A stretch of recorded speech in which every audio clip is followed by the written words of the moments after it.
तो last video में मैंने आपको कहा था कि कॉम्प्लेक्स और फेजर अलजेब्रा मेथड है हमारा third method.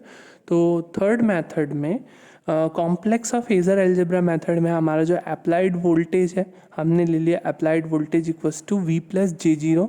We R M S value of applied voltage है, तो जनरली हमें उसमें जे कंपोनेंट अगर देता है तो ठीक है, अगर हमें प्लस जे नहीं देता है तो हम क्या लेंगे प्लस जे जीरो। ध्यान रखें, कई बार होता है क्वेश्चन में दे दे आपको कि अप्लाइड वोल्टेज की वैल्यू है 130 वोल्ट प्लस जे थ्री, ऐसे करके दे दिया सपोज, तो आप उसका अप्लाइड वोल्टेज को लेंगे। और ये मेथड ध्यान रखिए, ये मेथड आपको बहुत अच्छे से समझनी है। आप न्यूमेरिकल में प्लीज़ यही मेथड को यूज़ करें, इससे आपके आंसर्स कभी गलत नहीं आएंगे। तो कॉम्प्लेक्स और फेजर अलजेब्रा मेथड आप जनरली यूज़ करें। आपको ये मशीन और power system method, power system में भी ये बहुत मेथड काम में आएगी। तो इसमें हम कैसे प्रोसीड करते हैं ये देखना है हमें। अप्लाइड वोल्टेज इक्वल टू हमने ले लिया वी प्लस जे जीरो। हमारा आर एल सर्किट है तो जेड वन की वैल्यू होगी R one plus G X L, और हमारा जो जेड टू सर्किट है वो R two minus G X C. आपको मैंने बताया था जब हम, ये हमारे कौन से कोऑर्डिनेट में लिखा हुआ है, रेक्टेंगुलर कोऑर्डिनेट में। तो रेक्टेंगुलर कोऑर्डिनेट में हम रियल एक्सिस कंपोनेंट और इमेजिनरी एक्सिस कंपोनेंट को इस प्रकार से लिखते हैं। तो जब हमने एक्सेल सर्किट पढ़ा तो वहाँ मैंने आपको लिखवाया था R one plus J XL, ये था रेक्टेंगुलर। उसमें मैग्नीट्यूड और एंगल में आपको मैंने लिखवाया था under root of R square plus XL square और 10 pi equals to XL by R, इस प्रकार से लिखाया था। तो वो था हमारा पोलर फॉर्म। ये हमारा है रेक्टेंगुलर फॉर्म, तो रेक्टेंगुलर फॉर्म में हमने इसको लिखा है R one plus G X है। वैसे ही आर सी सर्किट के लिए एक्स सी को हम लिखते हैं माइनस जी एक्स सी, ध्यान रखें प्लस ना कर दें यहाँ। तो जेड टू होता है equals to not under root R two minus G X C, ठीक है। आई वन की वैल्यू क्या हो जाएगी वी बाय जेड वन, और आई टू की वैल्यू हो जाएगी वी बाय जेड टू। तो आई वन इक्वल्स टू हो जाएगा V plus J zero upon R one plus G XL, जहाँ से फाई की वैल्यू होगी 10 inverse XL by R one. I two की वैल्यू हो जाएगी V plus J zero upon R two minus G X C, तो phi की value हो जाएगी 10 inverse X C by R two. और जेड की वैल्यू, हम टोटल इम्पिडेंस की अगर वैल्यू देखें तो देखो हमारे जो दोनों सर्किट हैं वो कैसे कनेक्टेड, जैसे हमने पहला सर्किट को हमने बॉक्स से रिप्रेजेंट कर लिया जेड वन, और इसको भी मैंने बॉक्स से रिप्रेजेंट करके ले लिया जेड टू। ये दोनों कैसे हैं पैरेलल में। तो पैरेलल कॉम्बिनेशन का जो इक्विवेलेंट आता था वो क्या आता था, जैसे दो रेजिस्टेंस होते थे तो वो आता था R one R two upon R one plus R two. तो वैसे जेड वन जेड टू का भी पैरेलल कॉम्बिनेशन क्या होगा Z one Z two upon Z one plus Z two. ये ध्यान रखें, ये सिर्फ दो अगर इम्पिडेंस है तो वैलिड है ये। अगर Z3 होगा तो ये नहीं कर दीजिएगा कि Z1 Z2 Z3 upon Z1 plus Z2 plus Z3, वो गलत हो जाएगा। सिर्फ दो इम्पिडेंसेस के लिए हम डायरेक्टली लिख सकते हैं Z1 plus Z1 Z2 upon Z1 plus Z2। तो Z1 Z2 Z की वैल्यू क्या है R1 प्लस जी एक्सएल, और Z2 की वैल्यू है R2 minus G X C. तो Z1 की वैल्यू लिख लें R1 प्लस जी एक्सएल और Z2 की वैल्यू लिख लें R2 minus G X C. तो इस प्रकार से हमारा ये इस प्रकार से हम इसको इस प्रकार से लिख सकते हैं। अब इसमें हम Z को रियल और इमेजिनरी दोनों कंपोनेंट्स में अलग अलग लिखेंगे। तो मल्टीप्लाई कर दीजिए, मल्टीप्लाई करने के बाद आपको Z की वैल्यू मिल जाएगी ये R1 R2 plus this much आपको वैल्यू मिलेगी मल्टीप्लाई करने के बाद। आई इक्वल्स टू होगी V plus J zero by Z.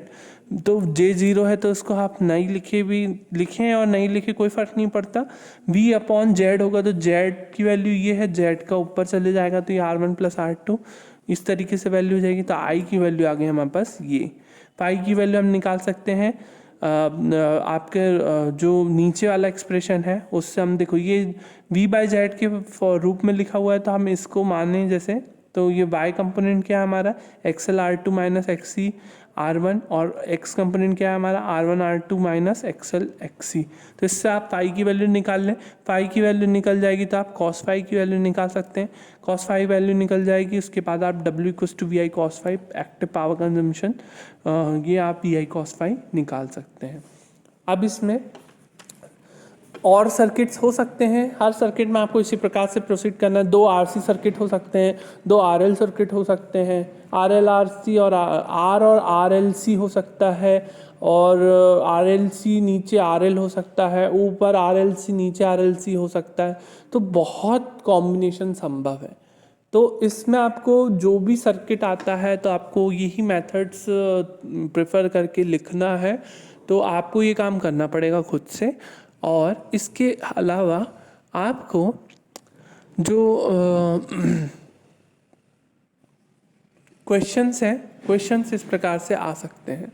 Questions इस प्रकार से कि आप जैसे क्वेश्चन बोल दिया है कि एक सीरीज कॉम्बिनेशन है आरएल और आरसी सर्किट का अलग अलग फॉर्म में जो कि पैरेलल में जुड़ा हुआ है across 230 volt 50 hertz, find total impedance I1 I2 I total current and power factor of the circuit. तो आप कॉम्प्लेक्स अलजेब्रा मेथड को यूज़ करें। Z1 इक्वल्स टू लिखें, देखो ये है R1 12 ओम और XL है 10 ओम। तो ये होता है रियल एक्सिस कंपोनेंट, ये होता है इमेजिनरी एक्सिस कंपोनेंट।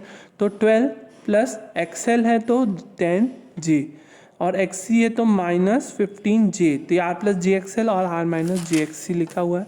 I1 की वैल्यू होती है V/Z, VY/Z1। तो V/Z1 से I1 की वैल्यू निकल गई।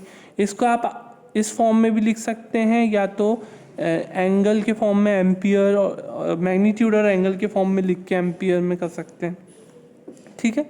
और इसके अलावा Z की वैल्यू निकालना हो, I1 I2 निकल गया, Z की वैल्यू निकालना हो तो Z1 Z2 upon Z1 plus Z2, ये आप जनरली इस फॉर्म में करेंगे। फिर ये निकलेगा, फिर Z की वैल्यू निकल जाएगी 11.80 प्लस 2.47।